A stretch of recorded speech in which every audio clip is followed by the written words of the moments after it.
François Bon, les carnets. Pendant 2 jours, j'ai pas pu enregistrer et ça manque. Tu prends dedans ce petit coin là où tu viens à l'intérieur de toi, tu écartes, tu sais pas trop, mais tu sais que c'est important. Ça, le dispositif, et tu repasses à travers, c'est ce qui te permet de chercher en toi là où ces toutes petites failles qui passent là dans le jour, au hasard, arbitrairement, et tu sais qu'il y a à trouver à l'intérieur, mais si tu le faisais pas, si tu appuyais pas là sur le petit bouton rouge record, ben hop, ça passerait comme passe tout le reste. C'était juste une phrase. Une personne que je connais à peine, c'était dans un workshop écriture, 2 jours et demi, des doctorants, sciences sociales, géographie. Tu peux pas rêver mieux, des expériences là tout autour du monde, puis l'âge là où tu vas au contact du terrain généreusement. Et cette phrase, c'est tu ne reconnaîtrais pas la ville. C'était bizarre cette phrase parce que c'est pas reconnaître ou pas reconnaître. Les villes changent tellement. Tu vas, t'es à New York, tu passes le pont de Brooklyn, tu arrives à Dumbo, tu suis un petit peu là, elle arrive pour aller vers l'atelier de Louise Bourgeois. Tu peux considérer ça comme une des plus belles balades que tu aies fait jamais de ta vie, mais il y a combien d'années? Et tu sais qu'à mesure que tu l'as refaite, et puis même si maintenant tu regardes sur Google Maps, tout a été reconstruit, refait. Et cette manière des villes, là, ici, de se refaire là où elles sont constamment au même endroit. En gros, par exemple, c'est ça qui m'avait attiré à Buffalo, par exemple, en descendant de Niagara Falls. C'était trop grand, tout ça. On ne pouvait pas aller ni à Détroit, Chicago, ni aller dans un autre voyage. Mais Buffalo, et tu t'aperçois que sur toute une région, les villes, elles se construisent, mais se construisent toujours à côté, un peu plus loin. Qu'est-ce que ça peut faire? Et donc, tu voyages d'un kilomètre à l'autre dans des étapes différentes de l'histoire de ce que tu nommes une ville, mais en fait qu'une ville voyageuse. Là, en l'occurrence, la ville, c'était Mumbai. Mumbai, Bombay. Je crois qu'on peut quand même dire encore les deux. Aujourd'hui, c'est Mumbai. Moi, de mon temps. C'est ça la question. Moi, c'était Bombay, c'était en 79, c'est une période... Alors, c'est pas pour ressasser sa vie, oh là là, qu'est-ce que j'essaye d'éviter, ça. Mais simplement, si tu parles d'écriture, il y a eu des moments d'accès, des moments d'intensité, tu t'interroges toujours sur l'arbitraire de ces moments. Si l'arbitraire avait été autre, est-ce que tu aurais atteint le même point? Est-ce que tu te serais engagé dans le même chemin? Et là, ce premier séjour à Bombay, 1979, donc j'avais 26 ans, c'est étrange quand tu repenses à des distances comme ça. Et ça avait duré 4 mois. Normalement, c'était 2 mois, je pouvais revenir à Paris une semaine, repartir. Et moi, finalement, ce petit truc de battement au milieu, j'en avais profité pour prendre des avions et aller passer quelques jours au Népal, découvrir Katmandou, Bhaktapur. Et c'est encore une autre trappe qui s'ouvre. J'en ai parlé plusieurs fois de tout ça. Pas vous embêter avec ça. Quand j'étais revenu à l'usine, ouais, mais avec des coups comme ça, après, ils vont nous supprimer. Laisse tomber. Mais en tout cas, il y avait eu ce premier séjour de 4 mois à Bombay, et je me souviens très bien d'un gros cahier vert acheté sur place, rempli, j'avais un stylo Shepherd, stylo plume, et tous les jours j'écrivais, c'était des descriptions, c'était des rêves, c'était ce qui te vient, appelons pas ça poésie, mais c'est ce travail de langue, disons intransitif, et ce cahier je l'ai brûlé peu après la parution de mon premier livre, en 1982, c'était une bonne année après, je calais là pour partir dans ce qui serait. C'est pour ça que j'ai un livre là, qui s'appelle dans ma collection. Le deuxième livre est toujours le plus difficile à écrire, disait Jérôme Lindon. Et j'ai brûlé ce cahier et plein d'autres. Est-ce que je regrette? Oui, tu regrettes. Est-ce que je m'en serais servi? Non, tu relis pas ces trucs. J'avais écrit des lettres j'écrivais régulièrement à mes parents, une fois par semaine. Au décès de ma mère, j'ai trouvé un dossier avec toutes ces lettres dans une grande enveloppe craft. Je ne les ai pas jetées, je les ai gardées, mais est-ce que j'y regarderai jamais? Non, je ne vais pas les ouvrir. Et puis 1 an après, là, c'était en février 81. Je repars pour 2 mois à Bombay. Et là, j'ai une trace. Alors, je me souviens très bien de cette trace parce que c'est une période où, euh, en fait, il n'y avait rien à faire à cette usine parce que c'était une sorte de truc de contrat bizarre. C'est une machine à souder par faisceau d'électrons. Donc, tu pouvais souder très vite ou très lentement. Tu pouvais souder des pièces très fines ou très épaisses. Nous, c'était le cœur d'un réacteur nucléaire. Donc, c'est du 120 mm d'alliage. Donc, tu soudais très, très, très lentement pour que ton petit faisceau d'électrons traverse. Et les avocats ou les juristes de ce Baba Atomic Research Center avaient trouvé ce truc. Ben oui, si tu peux aller à telle allure et que tu peux souder telle épaisseur, eh bien, va souder la grosse épaisseur à une allure très rapide. Ce qui est évidemment idiot, mais ça leur permettait de retenir plus de 20% du prix de la machine. Je sais plus, enfin, tu vois le truc, quoi. Donc moi, j'arrive et j'en dis, d'accord, on va essayer. Je m'engage à y parvenir. Apportez-moi les échantillons de titane qu'on fasse. Ah ouais, les échantillons de titane, ben oui, c'est ça le contrat. Mais on les a pas, les échantillons. Ben, faites-les venir, puisqu'il est convenu que je vous démontre que la machine peut... Ah oui, mais on peut trouver, mais c'est à Calcutta. Donc pendant 2 mois, j'ai suivi la progression de ces échantillons de métal. Ils sont arrivés à Bombay, c'était le jour où je repartais. Donc j'avais pas grand-chose à faire, mais il y avait eu une histoire très bizarre. Un gars qui remet l'électricité, alors que moi sur un truc un peu desserré, là, j'avais passé le bras comme ça, donc tu transpires, c'était le matin, c'est du 3 fois 400 volts. Donc évidemment, j'aurais été grillé sur place, j'aurais le contacteur qui sonnait, je m'extirpe. C'est la seule fois de ma vie où j'ai eu une réaction violente avec un gars. Je l'ai pris, j'ai balancé à 3-4 mètres et je voulais voir si l'autre n'était pas desserré aussi. Et donc je m'en vais en ville, je vais marcher, je marche. Et il y avait cet endroit dans Bombay qui s'appelle les Tours du Silence. Et les Tours du Silence, c'est là où une des ethnies présentes dans ce grand monde multiple qu'est Mumbai déposent leurs morts dans ces arbres, et ils sont mangés par des oiseaux à caractère sacré. Et donc je me souviens de ces arbres et saturés de corbeaux. Et ben là, dans l'atelier d'écriture, voilà une phrase qui arrive. C'est cet arbre avec son bruit saturé de corbeaux. C'est pas plus que ça. Et il y avait un nom, Juhu. Et tout d'un coup, me revient, moi, que Juhu, alors là, Bombay, c'est une presqu'île, vieux centre tout au bout, puis après ça remonte, ensuite il y a un bras de mer avec un long pont, je l'ai traversé 2-3 fois, parce que de l'autre côté, c'est des villes pour les classes moyennes. J'avais été invité chez des ingénieurs là, de qui je travaillais là, sur ce chantier de réacteurs nucléaires. Sinon, tu voyais les bus passer avec les types qui s'accrochaient là aux fenêtres à l'extérieur par grappes. Et puis juste en dessous, c'était un village qui s'appelait Chembur, et une partie de ce Chembur qui s'appelait Chembur Patak. Et là, c'était un village de pêcheurs. J'étais allé une fois en barque avec eux. Ils m'avaient emmené à Elephanta Caves avec tout petit bateau, mais c'était royal, c'est un très grand souvenir aussi. Et ces gens-là, de ce village de pêcheurs, c'est eux qui faisaient tous les petits boulots dans le centre. Nettoyer par terre avec ces balais à demi-manche accroupis, ou apporter le thé là, à intervalle petit, le chai là, ce thé au lait. Mais la première fois que j'étais arrivé, ce premier séjour, l'usine nous avait réservé, parce qu'on était 3 au départ, après je suis resté tout seul, dans un hôtel, bêtement. Holiday Inn, bah ouais, t'avais ça.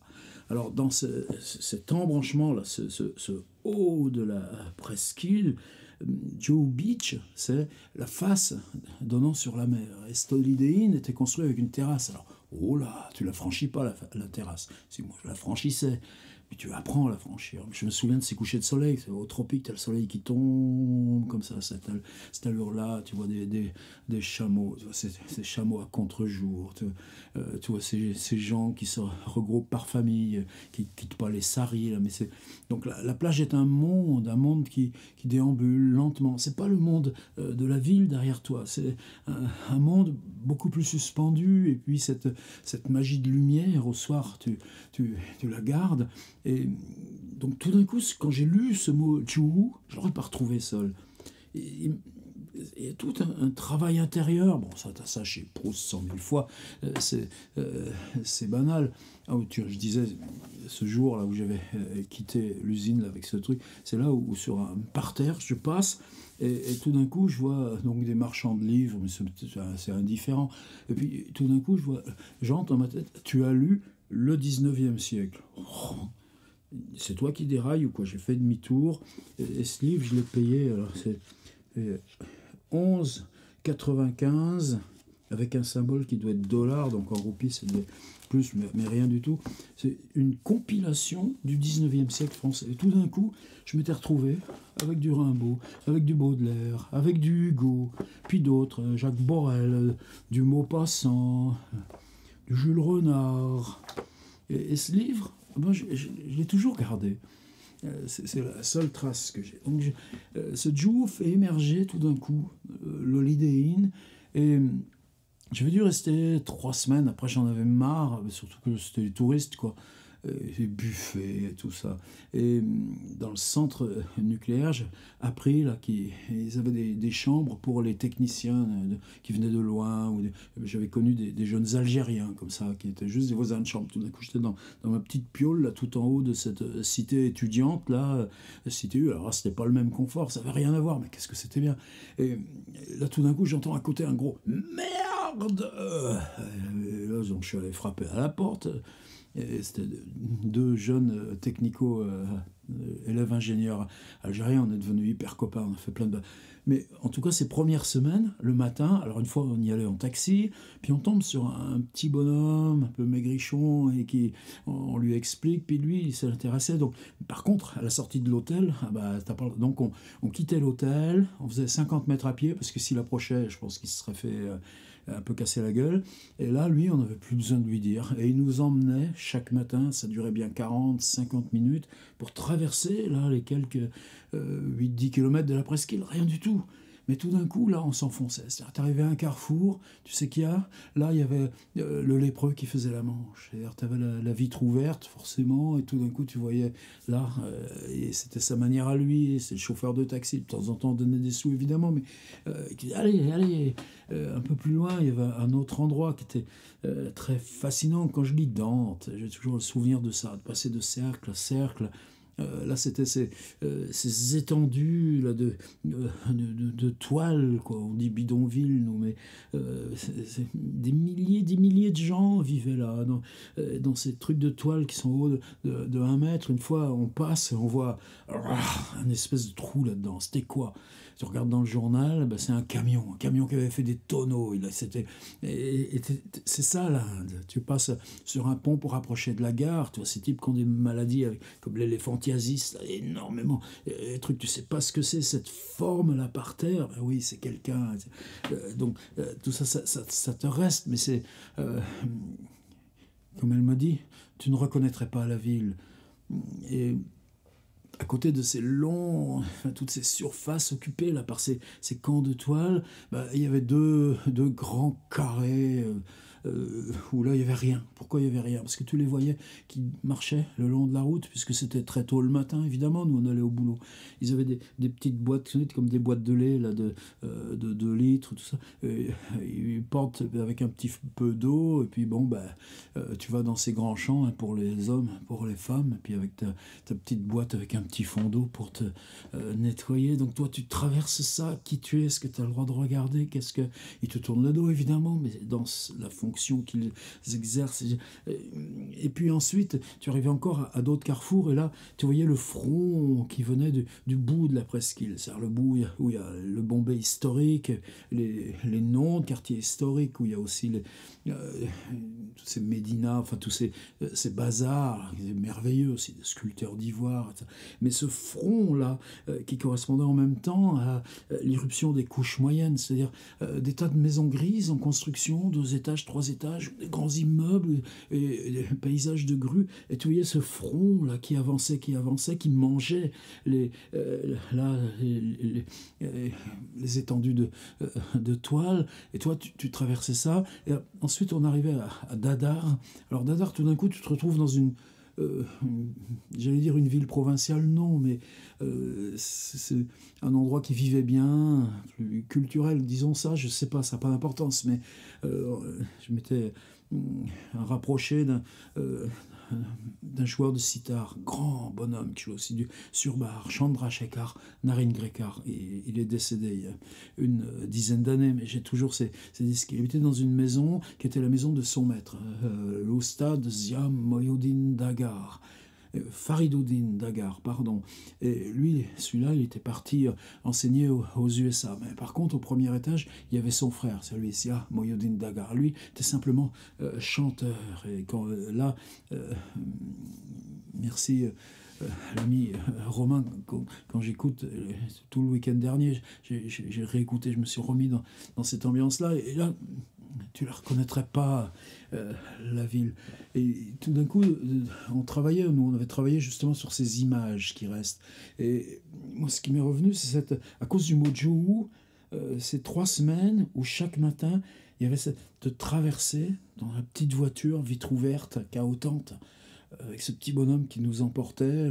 C'était un ingénieur métallurgiste et moi, Ducrot, il s'appelait.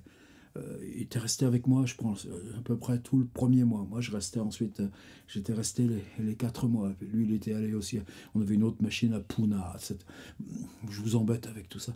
Mais tout d'un coup, ça, le mot Juhu, qui fait revenir ça, tu t'aperçois que pour toi, l'exercice que tu leur proposes, avec ces images distinctes, cette traversée de Juhu au Baba Atomic Research Center, donc à Dadar, juste à la limite là, de Chembur et de Chembur Patak, je pouvais la refaire dans ma tête. Et elle, gentiment, qui dit « Mais tu ne reconnaîtrais pas la ville ?» Et c'est qu'est-ce que je ne reconnais pas? Est-ce que c'est ma propre histoire que je ne reconnais pas? Ou c'est... Non, bien sûr, c'est le monde qui était le tien a été remplacé par un autre. Et pourtant, pour toi, il n'y a pas de possibilité de monde autre. En plus, j'y suis jamais retourné. Il est même peu probable que j'y retourne. Et donc, elle m'informait que si j'y retournais, ce que je verrais, ce serait tout autre chose. Plus du tout ça. Et pourtant, Juhu Beach, pourtant, le Holiday Inn, lui, par contre, il doit y être toujours.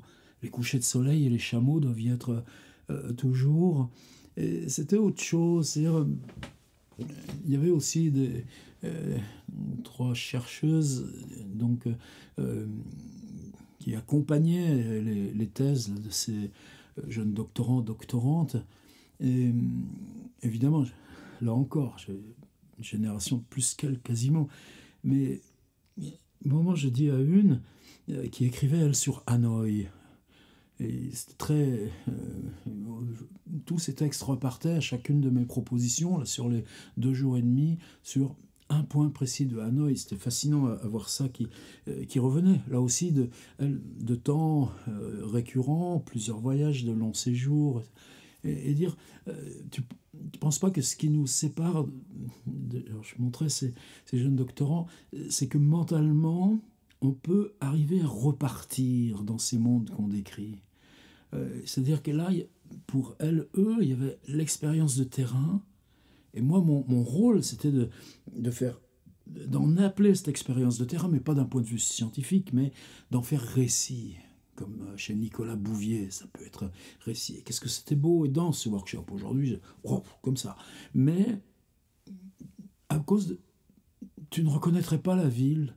Se dire, oui, mais mentalement, je peux refaire cette traversée de Juhu à Chembur, via Dadar, et je peux la refaire avec la même intensité, dans le même temps, mais avec bien plus d'intensité et bien plus de sentiments concrets du réel que certainement je pouvais le faire 5 ans, 10 ans, 20 ans après. Et là, wow, 1979-2023. Tu t'aperçois que bientôt, en tout cas il y a plus de 40 ans, et que par contre, ce que tu conquiers, d'où l'importance de ces carnets pour moi, dans l'immobilité, dans les livres, que mentalement, tu apprends petit à petit à repartir voyager dans ces villes et dans ces temps, et peu importe. si je ne la reconnaîtrais pas aujourd'hui. C'est emmêlé. Oui, c'est emmêlé. Mais dans le surgissement de ce mot « joue », dans son texte, il y avait ça. Cet arbre saturé de corbeaux. J'ai reconnu l'arbre, j'ai reconnu le moment, j'ai reconnu l'endroit, et j'ai refait ma route intérieurement. Tu ne reconnaîtrais pas la ville. Le carnet d'aujourd'hui. J'ai un besoin monstre de travailler ces interrogations. Et merci d'être là avec moi.